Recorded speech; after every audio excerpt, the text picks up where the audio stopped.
Start. नमस्कार, मैं Dodiya Janvi government secondary school Vedavadar Surendranagar से आपको चुनाव के बारे में कुछ बताना चाहती हूँ, जो आप लोग ध्यान से सुने। चुनाव किसी भी लोकतंत्र का अहम भाग होता है। इसके द्वारा हम अपने अधिकार का प्रयोग करके नेता चुन सकते हैं। अतः चुनाव ही तय करता है कि राष्ट्र विकास की ओर अग्रसर होना पतन की ओर।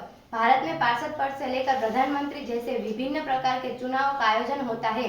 हालांकि इसमें से जो महत्वपूर्ण चुनाव होते हैं वह विधानसभा और लोकसभा है। चुनावों के द्वारा केंद्र तथा राज्य में सरकार का चयन होता है। चुनाव में मतदान करने की उम्र 21 वर्ष से घटाकर 18 वर्ष की गई थी।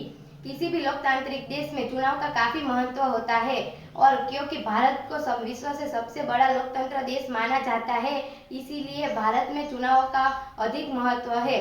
आजादी के बाद से भारत में कई बार चुनाव हो चुके हैं, जिनके कारण भारत में सुशासन, कानून व्यवस्था और पारदर्शिता जैसी चीजों को बढ़ावा मिला है।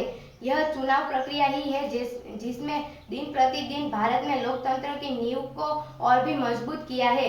यही कारण है कि भारतीय लोकतंत्र में चुनाव इतना महत्वपूर्ण है। चुनाव का संवैधानिक रूप में होना हर राष्ट्र के लिए नियंत्रित होता आवश्यक है। जहां एक और हमारे राष्ट्र की गौरव की बात है, हमारी जिम्मेदारी है हम चुनाव का सही प्रयोग करें और राष्ट्र निर्माण में योगदान करें। हम सबको अवश्य वोट करना चाहिए। धन्यवाद।